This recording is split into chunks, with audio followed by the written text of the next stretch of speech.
Guten Morgen everyone and welcome to my lab. Today we are going to bake sourdough bread from scratch. But first let me get these two already shaped bread that I've been cold fermenting since yesterday. Wow, here they come. Follow me to my lab. This is my lab.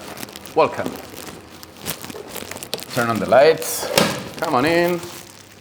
And here we are. Okay, so I have these two already shaped bread, as I told you at the beginning, and we're going to bake live. Yes, two breads on their Banneton. This one was made in a 3D printer, and this one is just to put some bread that I stole from home. So now I have these two full fermented bread that I'm going to bake right now, and then I'm going to start this from scratch and return to this same point. So first of all, here in my oven, my electric oven, which is preheated at 480 degrees around Fahrenheit, which is in Celsius 250, it's an electric oven, preheated. It's been like an hour, and inside I have a Dutch oven, which is an iron cast skillet with a lid that I'm going to put one of the bread there, and I'm also going to use another technique maybe you don't know yet, which is using an oven bag. So I'm going to remove from the oven this preheated Dutch oven, which is really hot and heavy at the same time. Complicated mission. Wow, here it is. Let me close the oven.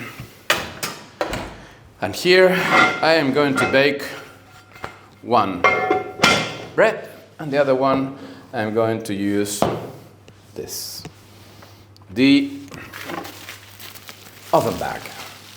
Maybe if you don't know them, these bags were meant to bake first chicken, poultry, or meat, a piece of meat, fish too, but you can also bake bread inside. How? Well, this is a plastic bag prepared for high heat. So if you buy one of these bags, you know you have to check if it's suitable for high heat. So what is going to happen here? I'm going to put some semolina here and unmold this first bread on it. Do it. This is really hot and hot. Wow. This bread has been in the fridge for around 24 hours, and it's fully fermented and ready to be baked. Now, using my lamb, I'm going to score it and open it here. There. Perfect. And as you can see, let me put again my gloves. And as you can see, it is fully proofed. You can see what is going to be the crumb in a few minutes and all the bubbles there. Okay, so I'm covering it and I'm taking it to the oven. Wow, there it goes. Now I have to put the other bread immediately. But now I'm going to use this bag. I'll do the same thing, some semolina on the peel, some more semolina here. And there I go. Wow. Oh, I forgot one thing. The timer. 15 minutes. There I go. Ding, ding, ding, ding. 15 minutes. Okay. Let's go back here. And now check this. I'm going to open this one, score this one too. Ooh. There I go. Good. Perfect. Great. And now I'm going to put it in the bag. Please write me in comments if you have ever used this one, or if you knew this kind of technique, which is the same thing as the Dutch oven. The thing is that one is plastic and the other one is iron. So there it goes. Wow, 15 minutes both. What is going in there? In order to get to get an oven spring, an interesting oven spring in the oven, we need steam in the oven. This steam is going to come from the water that evaporates from the bread. This water evaporates from the bread, and since we have all the breads inside of the iron cast or in the bag, all this water, this steam, retains there inside the bag or the cast iron, and keeps the crust, or what is going to be the crust, moist. This way the bread doesn't dry that fast, and let it have this oven spring, let it grow, because all the inside of the bread is not yet cooked. So it needs to expand, to grow, and it's full of air. If it dries really fast, then you lose this beautiful ear that we're trying to have now. So both methods are the same, working with steam. There's another method that you can do, is using directly steam, or pouring some water on the bottom of the oven, or maybe using ice or volcano stones. You can use that. But both methods for me are the best. The Dutch oven or the new one, the oven bag. Both methods are okay. So in 15 minutes, I'll open the lid, and I hope we have a beautiful oven spring. And of course, with the bag too. The thing with the bag is you are watching online at the same time. At the same time, what is going on on the Dutch oven? You don't know what is going on inside, but with the bag you can have a peep to know what is happening in there. So okay, now we need to start and to see which kind of bread are we going to make today. So I told you this is a sourdough bread, and here is the formula for you to write and use. This formula comes from my app, which is free for download for your iPhone or your Android. It has 90% bread flour, 10% whole wheat flour, 60% water, 20% sourdough starter, and 2% salt. Here it is. You can download my app free, which is called Guten Morgen Baker's Percentage, and install it in your phone and use it. But if you still don't know what is Baker's Percentage, it's an easy way for you to understand the recipes. It's really easy. You are not weighing anything. You don't need to use grams, ounces, or nothing, just percentages. The thing is that the main ingredient here in this kind of recipe, since we're making making bread, is the flour. The flour should be 100. In this case, we're using two kinds of flours: white flour, bread flour, and then whole wheat flour. So you've seen I'm using 90% of one and 10% of the other. That means it's 100. So since it's the main ingredient, we need to use 100% flour. That's the main ingredient, and all the other ingredients will depend on this one, on the flour, on the weight of the flour. So, for instance, if we have 1 kilo flour, where if it says 60% hydration, it means that it's 60% of the weight of the flour. That means 60% of 1 kilo flour, that's 600 grams of water. 20% of sourdough starter, that's 20% of 1 kilo flour, that's 200 grams. And 2% salt, that means 2% of 1 kilo flour. That's 20 grams of salt. So that's a way to understand this Baker's Percentage, which is really easy, and it's more like neutral. You don't have to remember all the grams. You just say, for example, this bread is 80% hydration. That means that in 1 kilo flour we have 800 grams of water. Or this bread is 100% hydration. That means we have equal parts of flour and water. That's 1 kilo flour, 1 kilo water, a lot. Today we are doing just a 60% hydration, which means 600 grams of water per kilo flour. That's not the weight of the bread. That's the weight of according to the flour. So I wanted to show you my recipe and my app, which is called Guten Morgen Baker's Percentage, and here I have it. You open it here, and here you have it. It's in English and in Spanish. It comes with a few recipes already loaded, but you can make your own recipe. In this case, I'm going to make this one. For example, I press plus, and here I put the name of the bread. I put bread 60% hydration. So hydration here. And as I said, it's 90% bread flour. Bread flour. There. Now I add a new, is it flour? Sorry. Flour. Now.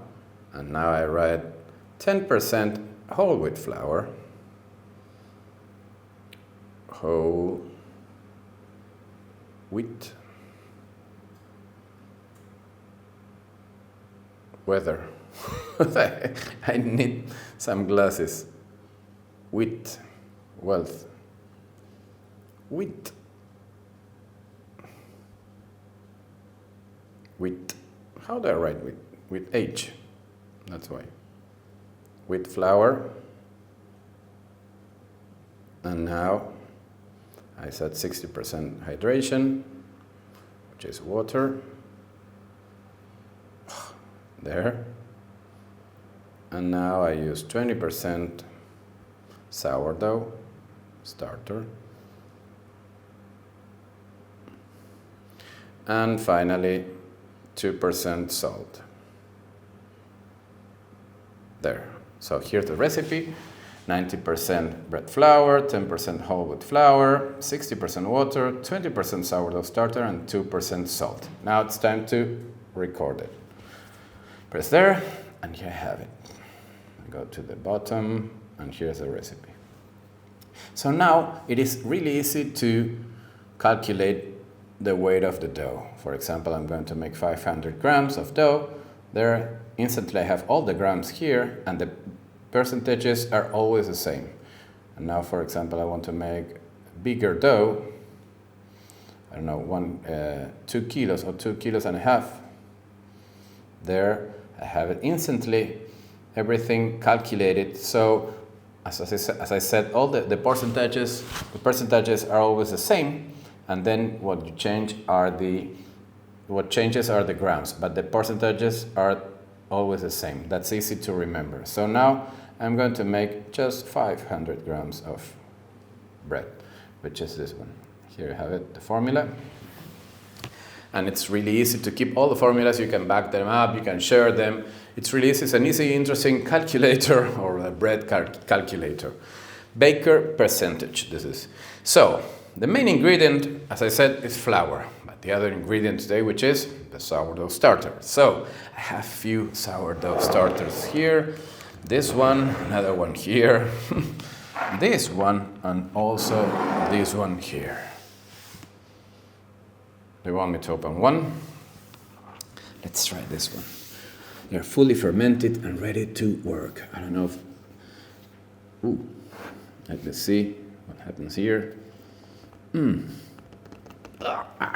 It's hard to open. Oh, I can open it. Oh. Oh, here. I heard something. I heard something. The gases. Oh, wow. Wow, take a look at this. It's super, super active. Wow. Take a look at that. Full of bubbles, ready to work. It's like a mousse. It's like a cream, I don't know. Full of air. And it smells incredible. Wow, take a look at that. So, when you start baking bread or making bread, you need the sourdough starter to be fully active. It's like yeast. Remember, this is yeast. It's yeast, natural yeast that we've done here at home, and it needs to be active. For instance, if you were using an old yeast from that you bought at the supermarket and it's old, so it's expired, then you can use it. That's the thing. So that's why you need to always use your yeast, this natural yeast, really active. When you feed it, it needs to double, triple in size and explode. It doesn't need to explode like this one. But if you see it, it's full of air, airy, like a cream. And let me check, we can do some kind of experiment. Just a second, let me get a bowl. Here, wow. Here's a bowl, and we try a little test to see if it's floating. I pour some water here, and let me put 1 spoon of this sourdough starter and see what happens. Wow, it's floating. That means that it's really, really active, full of air, ready to work. Leave it there. That's a good test. If you're not really sure if your sourdough starter is ready to start working, this is going to help you to know if it's ready to start baking. That's a test. If this is okay, then you can start baking. So here it is, incredible, but I have a few more sourdough starters here too for you to see. This is another one that I use. Always take a look. It has exploded many times before this video. Let me open it and see how it is. Wow. Ooh. Take a look at that. Really creamy, full of air, airy, perfect. Really healthy. When you use your sourdough starter regularly or daily, on a daily basis, you'll have it super healthy. If you don't use it that much and you have it forgotten in your fridge, then sometimes you can get this kind of liquids that you watch here.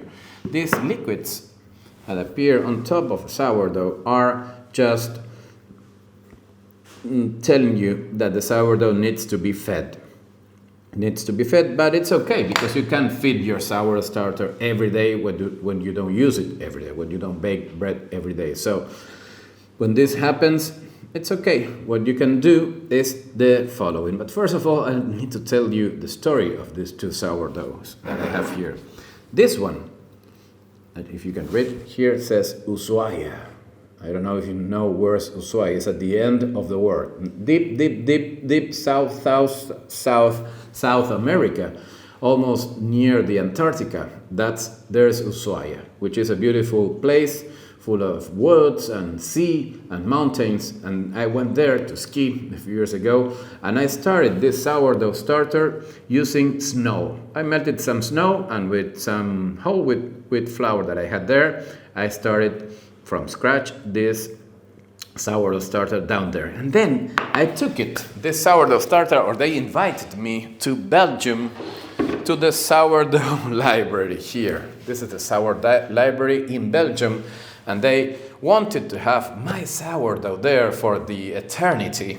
And I have the number 146 in this sourdough library, which my friend Karl Schmidt accepted my Ushuaia sourdough starter, and it's kept here in one of these fridges there at the sourdough library. You can watch the video here if you want to. So Karl Schmidt, which is the sourdough librarian, travels all around the world looking for new sourdough starters that he finds interesting. So once, a few years ago, I think last year or the year before, he went to Greece to find this other sourdough that I have here, which started 240 years ago in Finland. Yes, this one has 240 years old, and it was built by some people, I don't know who did it, in Finland 240 years ago. And then he took it back, someone took it to some Greek monks in Greece and kept there for 200 years. And then last year or the year before, when my friend Karl Schmidt from the sourdough library to Greece and brought a piece of this sourdough to Belgium, to his, this bread is calling me, to Belgium, and then he stored it in his library. And then I'll tell you what I did. But let me first open the bag and remove the lid here. Wow. It's been 15 minutes. Yes, the peel. Let's open first this one in the bag. Wow, beautiful. Look at that oven spring. Excellent oven spring. So here, and let's take this. I need to cut this bag. Be careful with that seam. That's the very dangerous part. Wow. And as you can see here, it's pre-baked. Look beautiful. Beautiful oven spring. Whoa, it's partially baked. Now we need to make it golden brown. So let's go back to the oven, put it back again there, and let's open the Dutch oven. And with me again here. Whoa. Put it here, and let's see. Are you ready? Ooh, wow, beautiful, beautiful oven spring. Wow, it smells like bread. Okay, let's take it back to the oven. And there it goes again with his friend. Both breads there. Bye, see you in another 15 minutes. So we have 15 more minutes to wait. Baking in real time. Yes. Okay, let's go back here. So I was telling you about this sourdough started 240 years old. So Kardashemet, my friend, the sourdough librarian, went back with this sourdough starter from Greece to Belgium and stored it in the sourdough library. Then I went last year with my sourdough from Ushuaia. He gave me that certificate, and then I asked him if he could give me a piece of this sourdough starter. So I brought back here to my lab in Buenos Aires this little bit of sourdough starter from 240 years ago and rebuild it here. And here I have it. And I can open it again. Why? It's really hard. Let me see if I can open it. This is really... Let me use this. Whew. Some exercise. Yeah. Wow. It will take me like 204 years to open this thing. I think it's going... I'm all red, right? I can open it. Can I open it? Okay. Let me see if I can see a way. Don't do this at home. It's been closed for years, 204 years. The thing, let me clean this up. Let's see if I can open it. Okay. My hand is wet. Wait. There. I think I can do it. Someone help me. Okay, we'll come a few minutes later. So, okay, let's start with the recipe, okay? Let's go with the recipe till someone opens that thing for me. So, as I told you, I have already my recipe there, and I want you to show you again the recipe. Oh, it's coming? Not yet. They're still working behind the cameras. Here's the recipe again. That's what we're going to do now. You have it? Okay, so let's start with a bowl. We'll start with a bowl, and we'll put first the flour, the water, and the sourdough starter. I'm not going to put at the beginning the salt, because what we're going to do is to do it by hand. We're not using a mixer. We could use a mixer, of course, or we could mix it by hand. The thing is that we are not going to need at all. We're going to do autolyze, which is really easy. It's just mixing everything and let the proteins that builds the gluten network to hydrate slowly and build this gluten network by their own. That's called autolyze. It only takes time. For example, if you want to knead with your hands, you can knead it maybe in 20 minutes. You can get a full kneaded dough. Maybe you use a mixer and you'll get it ready in 10 minutes. But if you don't knead at all, you just mix all the ingredients, you'll get the dough ready in an hour without doing nothing at all, just mixing. So let's start with the dough. 250 grams of bread flour. I'm using a little bit of bread flour here.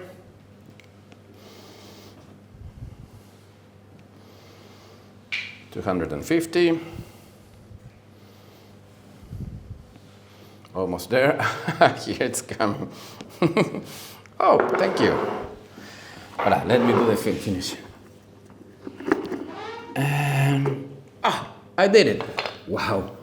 Take a look at all this liquid that we have inside. Oof, it smells like 250 years old dough. Okay, I'll leave it here, this for a second, and I'll go back to the sourdough starter. So, when the sourdough starter is like this, you haven't used it like in 240 years, what you have to do in order to have it back, to work it back, is to discard a part. Of course, this liquid first.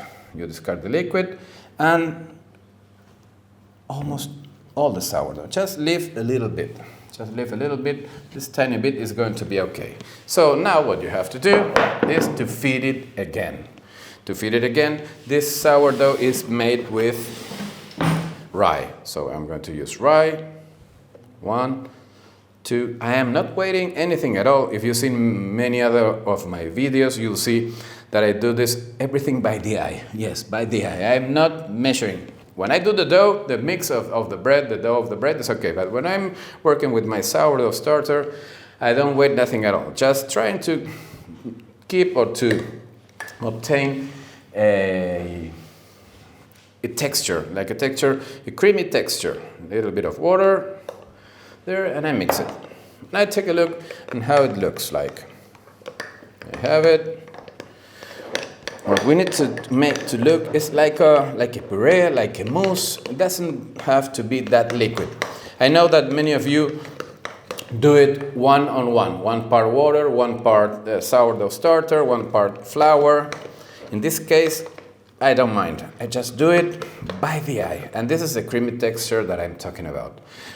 Making this creamy, you make it work slower. When it's not that hydrated, if you want to know what kind of hydration I'm using, maybe I am around 80, 85. The thing is, when the hydration is lower than 100, equals part 100, I use lower, the activity is slower. And then this way you can see what is going on a little bit easier. Maybe if you're a beginner, you're just starting with sourdough, this way you can see easier the activity of your sourdough. That's why I always say to use it, to make it by the eye and not waiting things, in this case in the sourdough. So now I did a refreshment, and this is going to take a few hours to come back to life as this one. If you, for example, left it more than a week, maybe a month, in the fridge and you didn't use it that much, maybe you have to do this not just 1 time, maybe 2 times, 3 times, until it doubles or triples in size. When it's ready, when it has happened this, when it's almost had exploded, that's the moment that you can use. That's the right moment to use it. You need to see it full of air, fluffy, floating. That's what you need to see in order to use your sourdough starter. If it's like this or like this one, full of this liquid, don't use it. Please don't start a bread with a sourdough starter which is not active. So now this one is going to work. Maybe later, maybe on the next video, I don't know. But this time is going to, I'm not going to use this one. I'm going to use the other one. So let's continue with the recipe. But remember, if you want to know a little bit more about sourdough, starter and bread, there's my masterclass that you can access here. Here's the link, in which I'm going to tell you how to build from scratch your own sourdough starter, whole wheat or white sourdough starter, both of them from scratch, and also learn more about bread, not what we're going to do today. If you want to learn a little bit more about sourdough bread, more technique, more details, more tips and everything, please go to my sourdough starter masterclass, and then you'll learn a lot about sourdough. So let's go back to the recipe. Let me open again my app, and here it is. So I had already weighed my white flour, and now I have to weight the whole wheat flour, which was only just 10%. Yes, I'm going to weigh 27 grams of whole wheat flour. Finally, I could open that sourdough starter. It was complicated, so I had some help behind cameras. it hasn't been opened for ages. 204 years ago was the last time. No, it was the last week, but it was really strong. Okay, so now I wet both flours, and now I'm going to add the sourdough starter, which is 54 grams. I'll use this one here. Okay, 54 grams. Wow, take a look at this. It's beautiful. 54 grams. Here we go a bit. 32, a little bit more. Yeah, perfect. Good. Put this here. And now I need to add the water. That's the only thing. I'm not going to add the salt now because, as I said, I want the flour to hydrate. And if I add the salt from the beginning, the salt will compete with the flour and will not hydrate that much the flour. So that's why I'm going to add the salt in a few minutes. So water, I have 165 grams, which is 60% hydration. 165.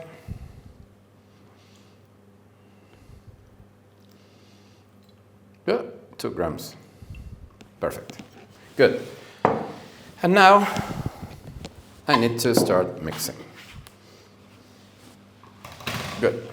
With my Danish whisk. How's it come? Oh, 5 minutes. Good. So I need to start mixing everything. This dough is really easy to do because it's not too hydrated. We're using just a 60% hydration, which is not that much. It's okay, you could also do this on 70 hydration, 80% hydration, also 90 or 100% hydration. That's too much. This is an easy bread recipe for you to try at home and to make it for your family or with your family too. It is really easy. So what I am doing right now is just to mix everything. I am not kneading. There's no gluten development by the moment. Just mixing all the ingredients, making the flour hydrate, and also the sourdough starter, not the salt. Okay, it's almost there, finished. I'll use this scraper to help me a little bit more. And it's almost done. So now the water starts moving all around the dough and start hydrating these two proteins that makes the gluten network, which are the gliadin and the glutenin and gliadin, which are these both proteins that make this gluten network. So when this gluten network is developed, that means that the dough is fully kneaded. As I told you before, you can do this by hand, mixing with a mixer, or just doing anything at all, just waiting. So here's the dough. Look, there's no gluten development at all. It is tearing apart. You see? Nothing. This dough is not needed, just mixed. So what I'm going to do is to leave it here on the counter for around 1 hour. Always remember to cover the dough. Don't leave it like this because it's going to get dry. So I use these shower cups that I don't need, but I found another use to cover bowls. So I have this dough here, and now we have to wait an hour. But since this is a non-stop video, really live video, I'm going to show you another one already autolyzed, which is this one.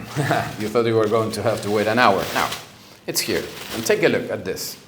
This is a dough already autolyzed. And see the difference. Let me wet my hands a second. Always when working with dough, whoa, it's better to wash your hands and take a look. Wow. Now you can see there is some gluten development. The dough is already kneaded, perfectly kneaded, and it has been done just by waiting. And this is the other one, the first one, which is mixed. Take a look at this. No gluten development, tears apart, not ready, not what? And take a look at this one. And it's only 1 hour difference between both of them. So now, what I have to do is to add the salt. This is what was missing. So I now add the salt, the dough, and now I give it the final mix.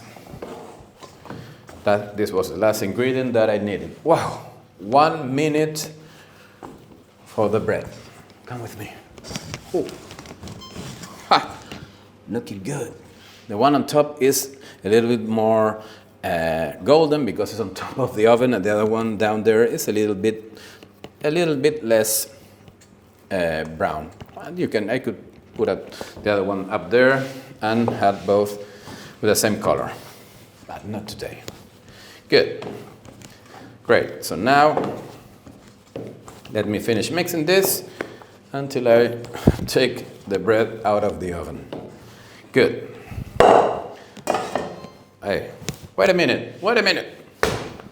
The oven is calling me. Okay, I heard you. Just a second. There I have it. Wow. A few turns, and the dough is almost ready.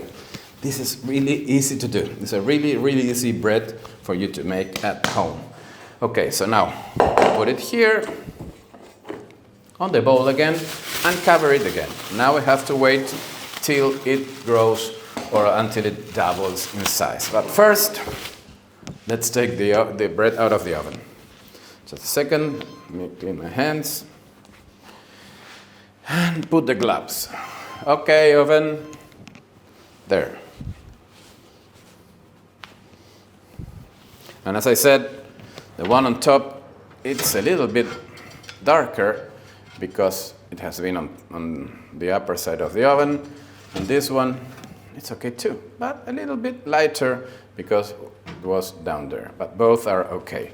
So let me remove them from here. And let's put them here on the cooling rack, which is here. On the cooling rack, one and the other. Let me close this, turn it off, and I remove my gloves here. Beautiful. What do you think? Dutch oven. Oh, it sounds hollow. That means that the bread is hot and it's fully good fermented and fully baked. And this one, wow, sounds hollow too and light. That means we had a perfect fermentation. Which one you like the most? The one in the Dutch oven or the one in the bag? Choose your option. There you have them both there. Beautiful.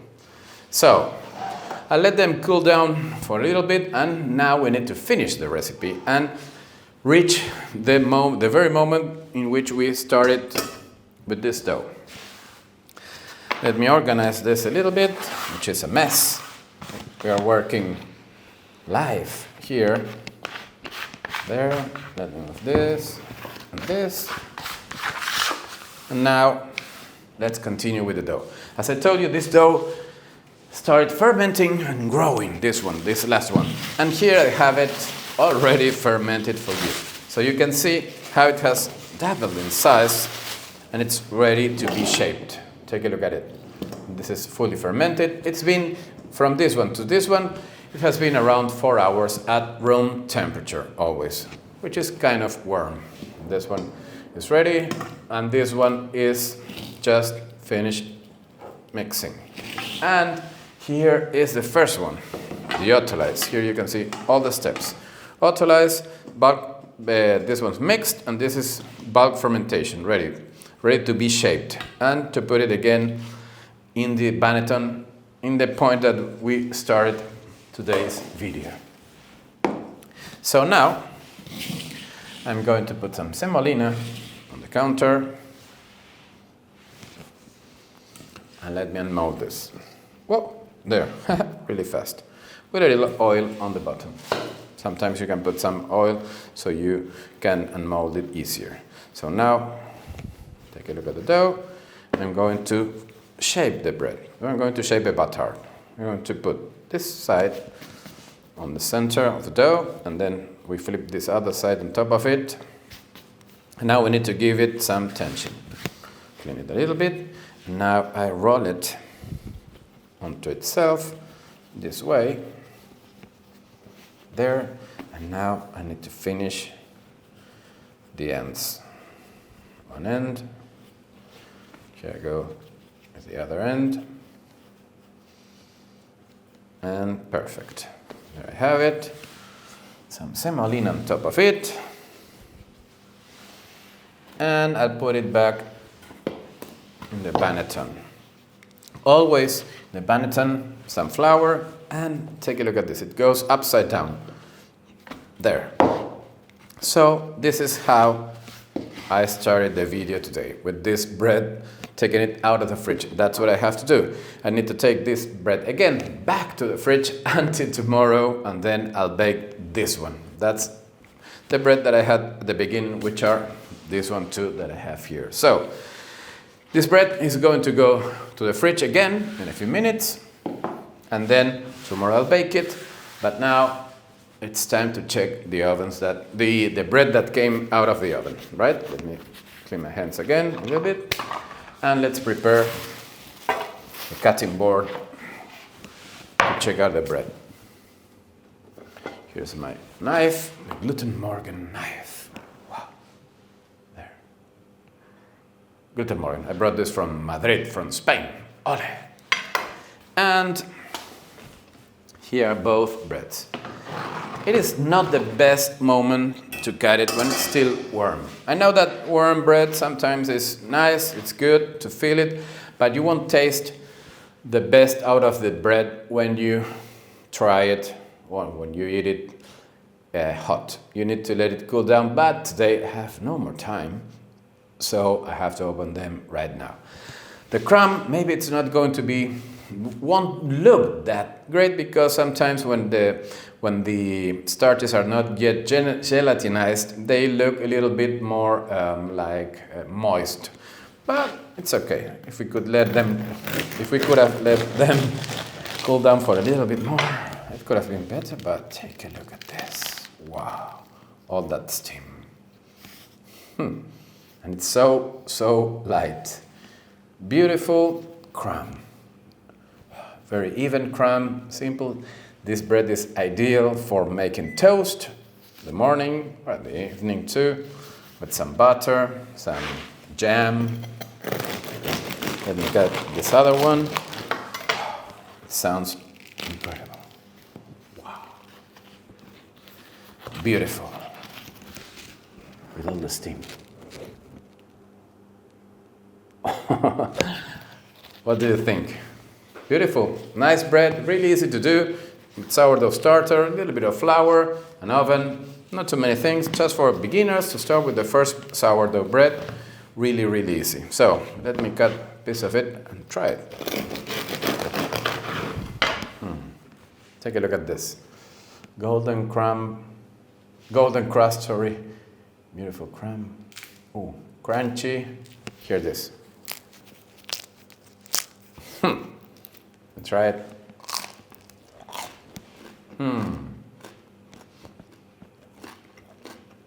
I definitely need some butter. Really, really good. I like this crust. But let me see in comments which is your favorite. If you want more golden or more lighter.